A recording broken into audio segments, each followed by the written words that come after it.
One chair? I do. I'll get you one. I do. Is that okay? So guys, you have about 12 or 13 minutes, okay? Cool. Holy shit. How does it feel, Punk? How does it feel? Wait. You don't get the first question. Talking to this man. I'm really? Do I have to talk into this? Just because we're recording it. Oh, come on. All right, I'm waiting for a chair because I feel really awkward standing. I think there's one just over there. Somebody's getting me one. There's one right there.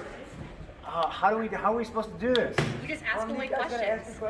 Yeah, we toss questions at Do you. I get to pick who asks me questions? No. Oh my May I god. ask the first question? Yes, ladies Oh my first. goodness, thank you. So the dust has settled, the welcome back parties are over. You know, like, how is that moment like? You know, is this kind of like the defining moment of your career? Talk about how that match was with Darby. Like, I just want to hear it all, and I know this was such a huge moment. Well, it's all downhill from here.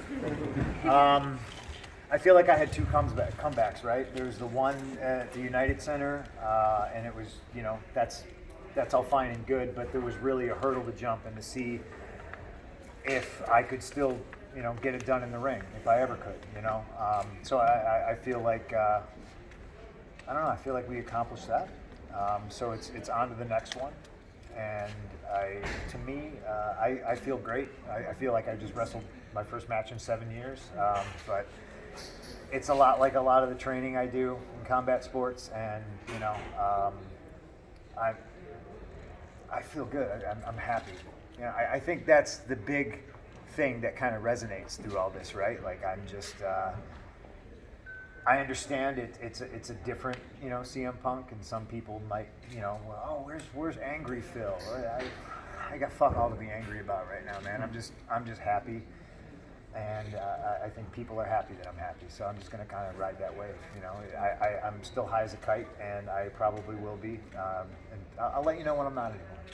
Hey, you talked about Terry Funk and watching him and how much he's like kind of influenced you. And then him going into ECW and stuff like that and kind of redefining himself with like just like the new look kind of thing and being kind of player coach akin to like Slapshot and Reggie Dunlop and stuff.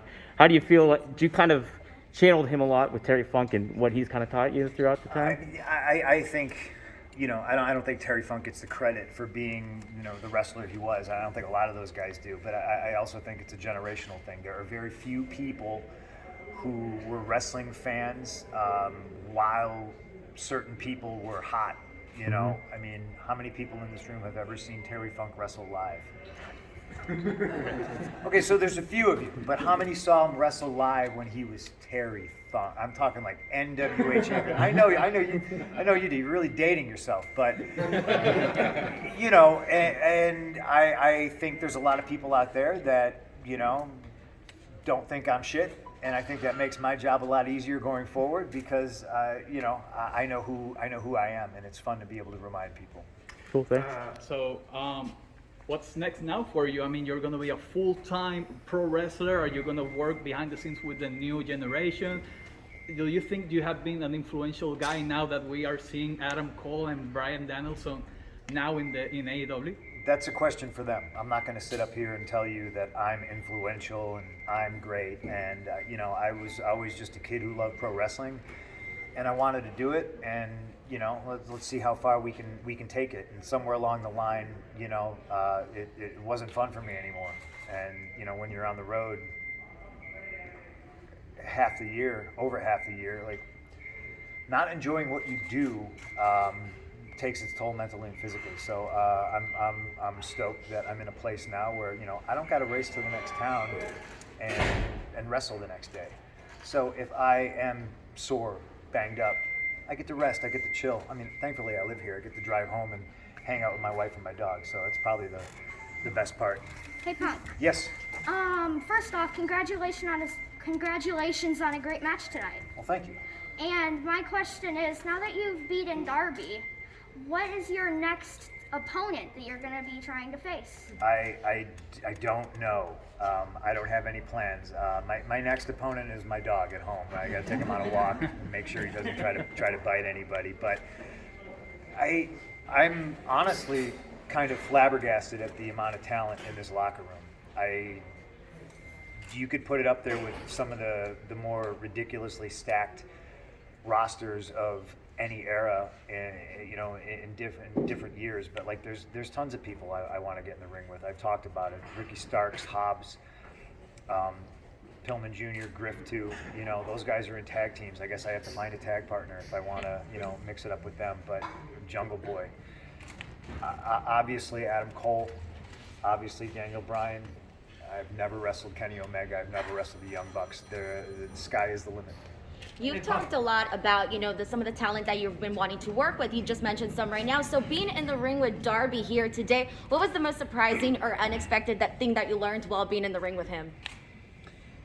Oh, gosh. I don't really know if anything was unexpected. I mean, I knew who I was getting in the ring with, There's a reason that he was the first guy I came back to wrestle. There's something about him.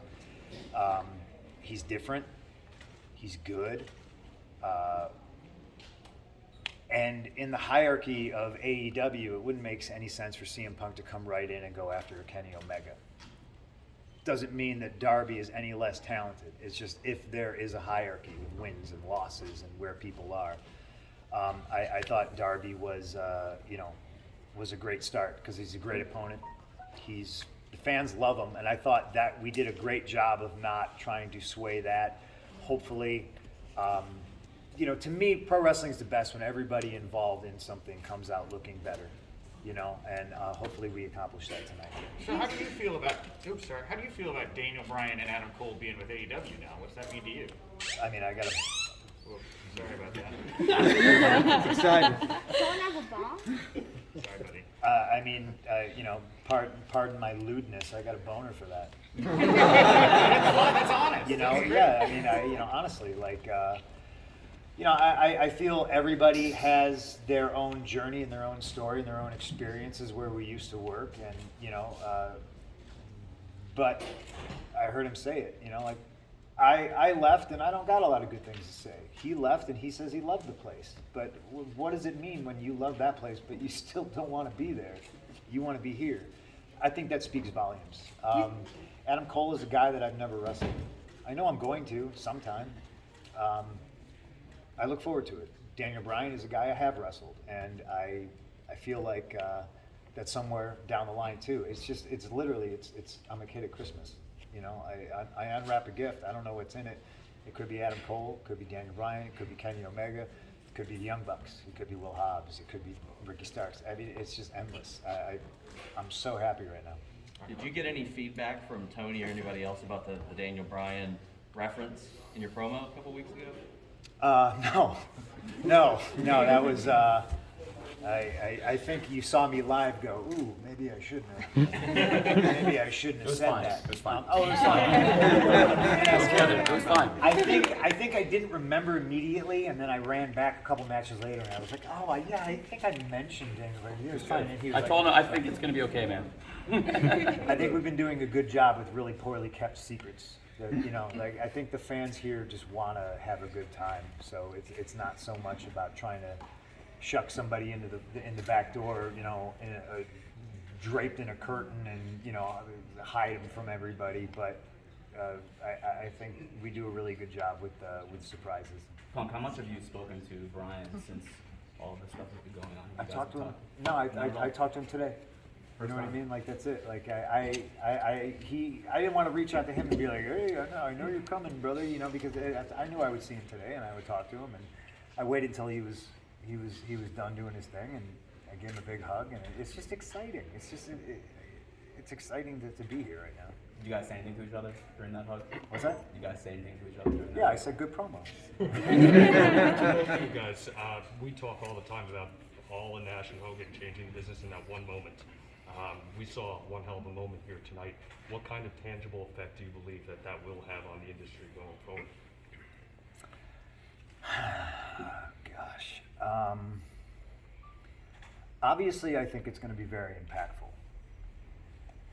I'm not personally in the business of a war or competing. I know who competition is and who competition isn't.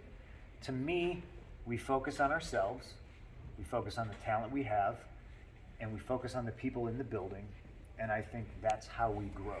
It's not about throwing stones, and I know TNT loves ratings, and I know everybody's going to look at stuff and compare the two. For a company that's only been around for 2 years, I think they're doing great. And if you're competing with somebody on another night that's got a 30-year head start, well, that's fine. But to me, our competition is our audience. And as long as we keep them engaged and keep them happy, and I think that, to bring it back around, that's what we're doing. So I'm not Hogan, I'm not Savage, Daniel Bryan and Mike and Adam Cole, they're not the outsiders. I see the parallels. This is totally different, and I'll go ahead and say it, and people can quote me and they'll be pissed off about it. To me, this is bigger. How would you rate your performance tonight? Or is it really too early? You need to really look back at the match when you're like, How would you rate my performance? 10 stars. Out of a 10 scale? Out of 20? Come on. In all honesty, I would say an 8, just because it seemed like you halfway through the match. No, I'm being honest, because it seemed like in a little bit there, you got a little, until you were winded, you've been in the ring in 7 years. That's, for me, brutally honest. But Did it look like I haven't wrestled in 7 years? Cardio? Beyond cardio? No. You look great. So, Pope, you speak a lot about happiness, right? Yes. And you are obviously thrilled every time you come out to the ring. You've got the crowd around you. You're surfing into the crowd, and there's just a lot of joy around. And that extends both from the audience to kids and adults and us and people watching to you. When you're in the locker room, who are you the most happy to speak with, to work with, to share your knowledge with, or to learn something new from right now in AEW? Everybody. Sting came up to me today, and, I don't think these guys are lying, but Sting was just like, it reminded me, your match with Darby reminded me of what Flair did for me. When I went 45 minutes with him, what was it, in Greensboro? Mm-hmm. Yeah. That's a quote from him. And, I don't think the dude's going to lie to me. And that means something to a kid like me, Sting and I put together our segment from Dynamite the other day. And it was just refreshing to have him be like, well, no, what do you think? And I was like, no, what do you think? And we went, we did the respectful thing, and then we came together, and I thought, grew our ideas together and made a pretty good segment. And so I'm learning from Sting, which is wild. And there's familiar faces. There's Arn, there's Dean, there's guys like that I will always default to. Guys, what do you think? Jim Ross, what do you think? But I do see younger guys defaulting to me. And, I do think that is a lot of people will tell you that, oh, I love the business, but you got to get back to the business and this and this. I just think it happens organically. If somebody, I'm here to help somebody if they want the help, but I'm also still learning. There was a point where I was like, I'm not learning anything. This isn't any fun, and that's when you got to get out. And now I'm back, and I'm around creative people that are happy to come to work, and it's a fun, great learning environment. Tony, can you believe that you did this? Because you're every one of us, right? Only you had money to do I'm this. not a White Sox fan. That's right. Hey, it's your boy in Canada, CM Punk, my boy. Tony, can you believe you pulled this off? You changed the industry. I didn't. It was everyone. It was It's a group of great people, and especially the fans. It wouldn't have been possible without all of you, all the great wrestling fans. That everyone made it possible.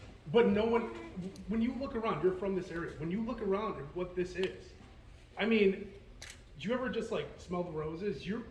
No one else could have done what you did. I don't You're know a if real that's wrestling true. fan who had the means to do this. Nobody else could have seen CM Punk.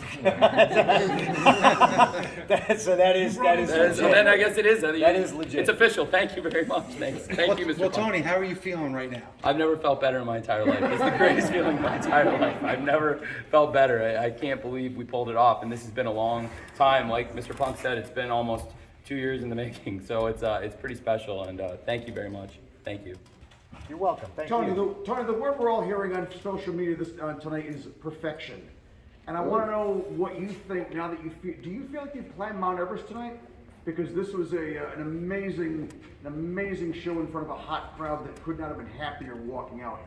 is there a letdown for a creative guy like yourself after a night like It always feels like, I mean, if you plan something and it comes off exactly like you wanted it to come off, which is great, and it's great, then that's the best feeling in the world. I've worked in sports a long time, and I've had some great moments in sports. And playoff wins, beating the Steelers in Pittsburgh in the playoffs, and this is one of the best feelings in the world. I can't compare it to anything, and it came off perfectly. It is whatever the opposite of a letdown is. This is the opposite of a letdown. Thank you. Tony, can you buy the Bears? Guys, last question, and then we're gonna let. Can you buy the Bears? Well, last question, I would use it for. Don't ask me. Use it for Punk because. Tony, can I ask the last question really quick? Yeah, but ask him because I'm staying. She already asked me a question. Oh, then somebody else. Then ask it. Two more questions. Two more questions. Okay. Two real quick questions. Okay, number one is what was the day or frame where you flipped the switch where you decided I'm gonna come? I don't know. I would have to. There for sure was a day, but I'd have to think back on that. But around what? I mean, they were in the middle of the pandemic. I've already said it that the locker room and the situation with Brody Lee's passing, I think, made me really go, oh, that's different.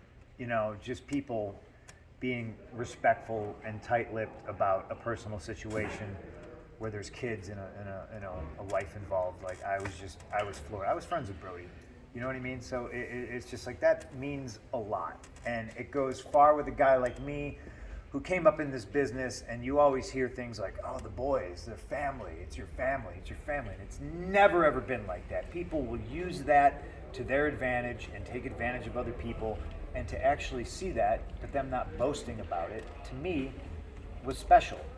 And then you see that, and you're like, oh man, maybe there's something to that. Maybe it's not all the negative stuff that I remember from being in a locker room.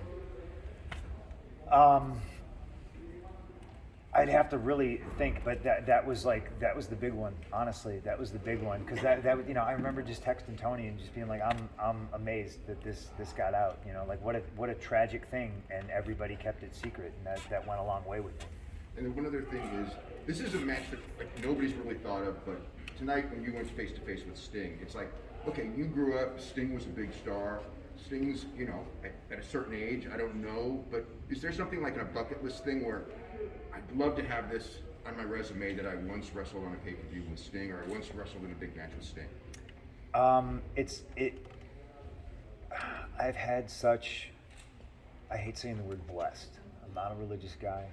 I've had such an amazing life where I have found myself in situations where I would just always kind of look around and be like, man, this is wild.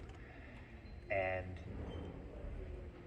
without ever having a bucket list, it'd be hard for me to write things down on the bucket list because I've done so many cool things. But that's one of them. That's a bucket list thing. It's an item that I never thought I would, because your brain doesn't go there. We were never in the same company at the same time. We're two different generations of wrestler, and you never thought it was possible. And now it's just like it is. And that's kind of how I feel about the entire groundswell of AEW as a whole. You got me and Darby and Sting in a ring, and it's legitimately 3 different generations, and the knowledge of wealth he brings. Yeah, I mean, it's a bucket list item now. I think for sure down the line we're probably going to tag, you know what I mean? Like that feels like there's something there, and there's real organic moments here, like him coming out and shaking my hand. We didn't talk about that. That wasn't a planned thing.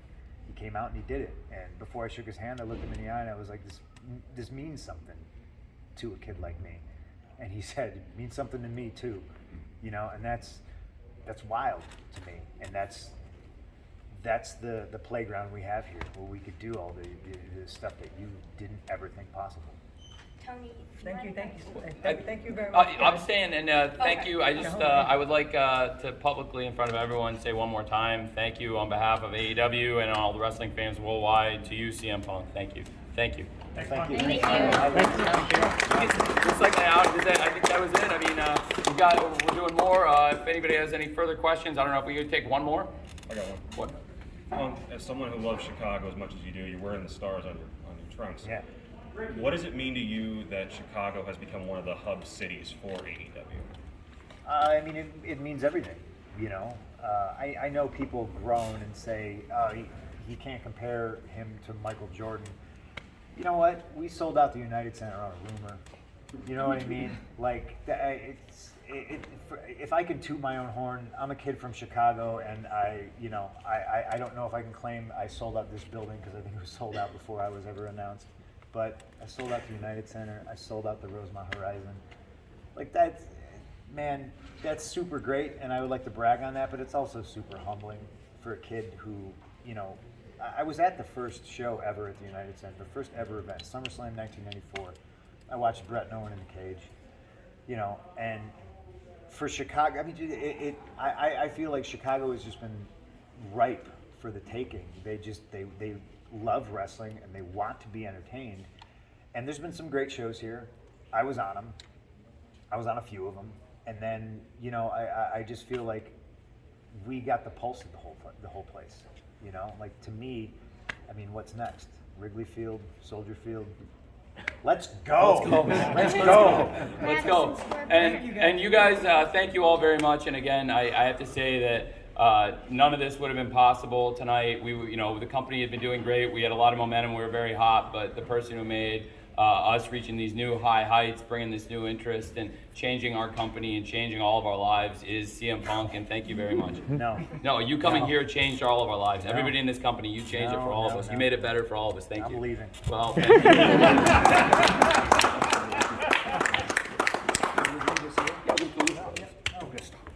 Thanks, man. Have a good one. Ladies and gentlemen, CM Punk. Thank you very much. Thank you.